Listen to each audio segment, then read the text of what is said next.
대폭발이라는 격변 속에서 탄생한 우주는 138억 년이라는 장엄한 역사를 가지고 있습니다. 그렇다면 지금으로부터 수백, 수천, 수억 년, 아니 그보다 훨씬 먼 미래, 상상조차 어려운 아득한 시간 너머의 우주는 어떤 모습일까요? 오늘 우리는 그 해답을 찾아 머나먼 미래 우주로 시간 여행을 시작해 보겠습니다.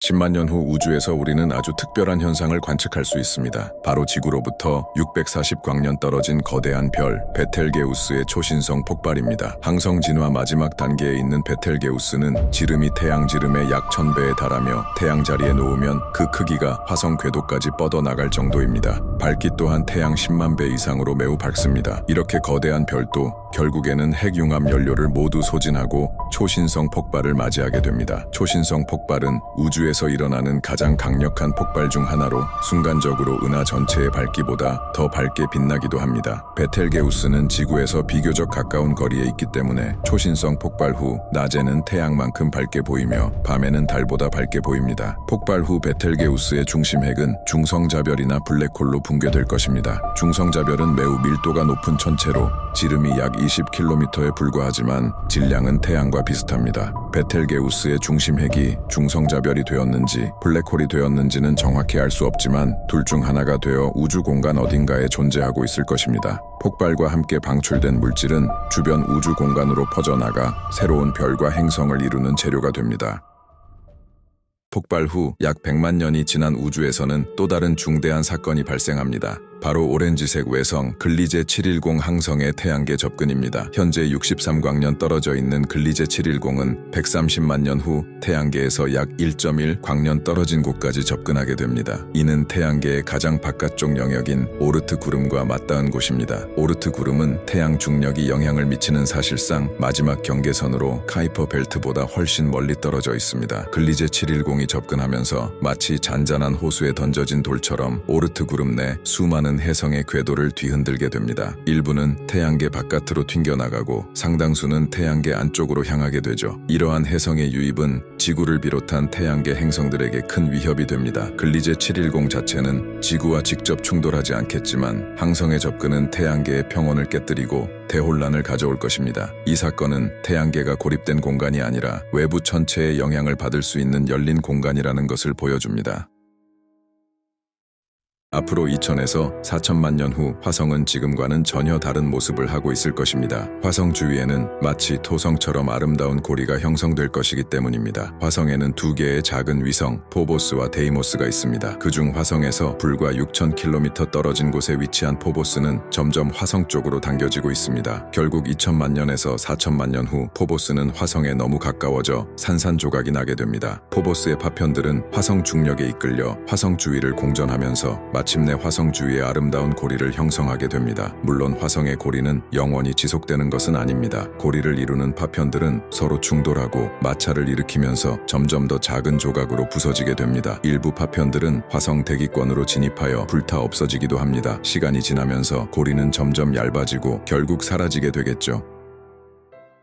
이제 시선을 지구로 돌려 태양의 변화가 지구에 미친 영향을 살펴보겠습니다. 지금으로부터 2억 년 후 태양은 지금보다 더 밝아졌습니다. 이로 인해 지구 평균 기온은 상승하고 특히 여름철에는 극지를 제외한 대부분 지역의 평균 기온이 50도까지 상승하였습니다. 10억 년 후 지구는 완전히 다른 행성으로 변모합니다. 태양의 광도는 현재보다 약 10% 증가하고 지구의 평균 기온은 100도에 육박합니다. 이제 지구 표면의 모든 물은 끓어오르기 시작합니다. 바다, 강, 호수는 모두 증발하여 대기 중으로 사라지고 지구는 거대한 사막 행성으로 변합니다. 대기 중의 수증기가 증가하면서 온실 효과는 더욱 심화되고 지구의 온도는 더욱 상승하는 악순환이 계속됩니다. 마치 거대한 오븐처럼 지구는 뜨겁게 달궈집니다. 액체 상태의 물이 사라지면서 대부분의 생명체는 더 이상 살아남을 수 없습니다. 극히 일부의 미생물만이 지하 깊은 곳이나 특정 환경에서 간신히 생존할 뿐입니다. 20억 년 후 지구는 완전히 죽은 행성이 됩니다. 태양의 광도는 현재보다 약 20% 10% 증가하고 지구 표면 온도는 상상을 초월하는 수준까지 올라갑니다. 대기는 극도로 희박해지고 강력한 태양 복사선이 지표면을 직접적으로 강타합니다.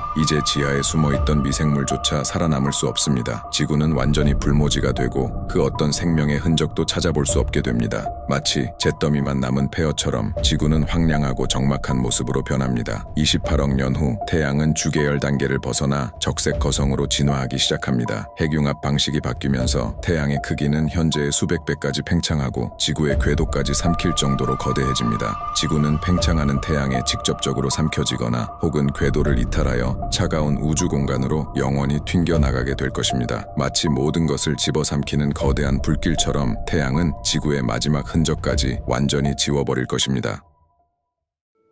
지금으로부터 약 40억 년 후 우리 은하와 안드로메다 은하가 충돌하여 하나의 거대한 은하로 합쳐지기 시작합니다. 두 은하는 현재 초속 100km의 속도로 서로를 향해 다가가고 있는데 30억 년 후 완전히 충돌할 것으로 예상됩니다. 사실 두 은하는 정면으로 충돌하는 것이 아니라 서로의 중력에 이끌려 서서히 섞이는 과정을 거치게 됩니다. 따라서 충돌 이후 약 10억에서 15억 년 정도가 지나야 두 은하는 완전히 합쳐지게 됩니다. 장대한 충돌의 결과로 탄생하는 새로운 은하를 밀코메다라고 부릅니다. 이는 우리 은하와 안드로메다 은하의 이름을 합쳐 만든 가상의 이름입니다. 다행히도 별과 별 사이의 거리는 매우 넓어 실제로 별들이 직접 충돌할 확률은 극히 낮습니다. 마치 바다에 모래알을 뿌리는 것처럼 별들은 서로를 스쳐 지나갈 것입니다. 하지만 태양계는 밀코메다 은하 내에서 새로운 궤도를 따라 이동하게 될 것입니다.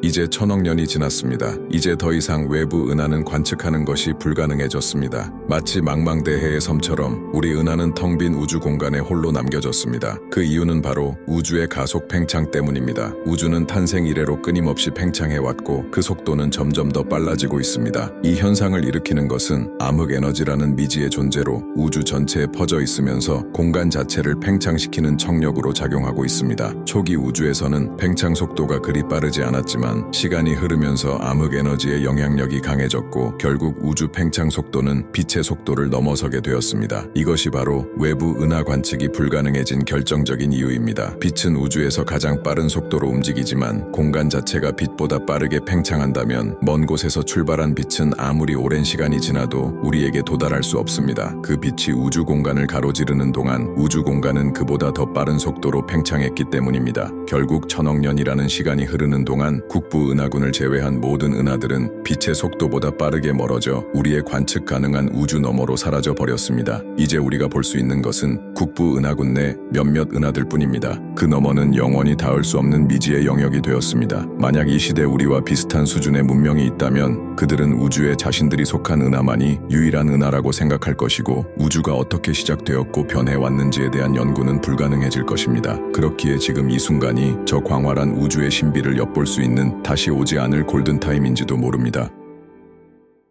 이제 100조 년이라는 까마득한 시간이 흘렀습니다. 별들은 이미 오래전 수명을 다해 사라졌고 은하들은 흩어져 희미한 잔해만을 남겼습니다. 극도로 차갑고 어두운 우주에서 가장 근본적인 변화가 시작되는데 바로 양성자 붕괴입니다. 양성자는 우리가 알고 있는 모든 물질을 이루는 기본 구성 요소 중 하나입니다. 지금까지 과학자들은 양성자가 영원히 변하지 않는, 즉 쪼개지지 않는 가장 기본적인 입자라고 믿어왔습니다. 하지만 먼 미래에는 양성자가 붕괴하여 파이온과 양전자로 붕괴할 가능성이 있습니다. 양성자가 붕괴할 때 매우 작은 양이지만 에너지가 방출됩니다. 이때 발생하는 에너지는 너무 작아서 우리가 직접 느끼기는 어렵습니다. 하지만 우주 전체에 걸쳐 수많은 양성자가 동시에 붕괴한다면 그 영향은 무시할 수 없을 정도로 커집니다. 이는 우주의 근본적인 변화를 의미합니다. 물질의 기본 구성 요소가 변화하기 때문입니다. 별과 행성뿐만 아니라 그 어떤 것도 양성자로 이루어져 있다면 붕괴를 피할 수 없습니다. 100조 년 후의 우주는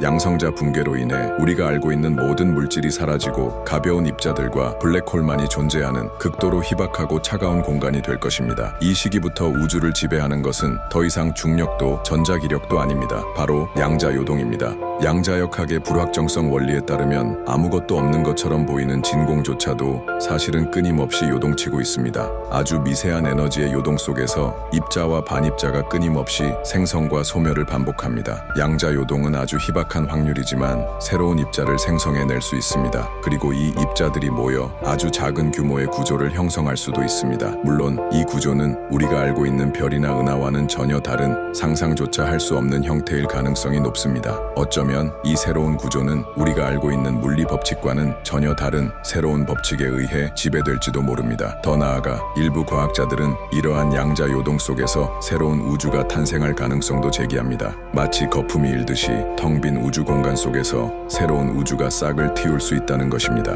이 가설에 따르면 우리가 살고 있는 이 우주도 어쩌면 더 거대한 무언가의 양자 요동 속에서 탄생한 수많은 우주 중 하나일지도 모릅니다. 양성자 붕괴 이후의 우주는 인류의 지식과 상상력을 초월하는 미지의 영역입니다. 그곳은 우리가 알고 있는 모든 것이 사라진 후 새로운 무언가가 태어날 가능성을 품고 있는 신비로운 공간입니다. 어쩌면 양성자 붕괴는 우주의 종말이 아니라 새로운 시작을 알리는 신호일지도 모릅니다. 모든 것이 사라진 그곳에서 새로운 우주, 새로운 법칙, 새로운 존재가 탄생할 수 있는 가능성의 씨앗이 뿌려지고 있는 것인지도 모릅니다. 그 머나먼 미래에 과연 어떤 이야기가 펼쳐질지 지금의 우리로서는 짐작조차 하기 어렵습니다. 하지만 한 가지 분명한 것은 우주는 결코 정적이지 않으며 끊임없이 변화하고 진화하는 경이로움으로 가득 찬 존재라는 것입니다.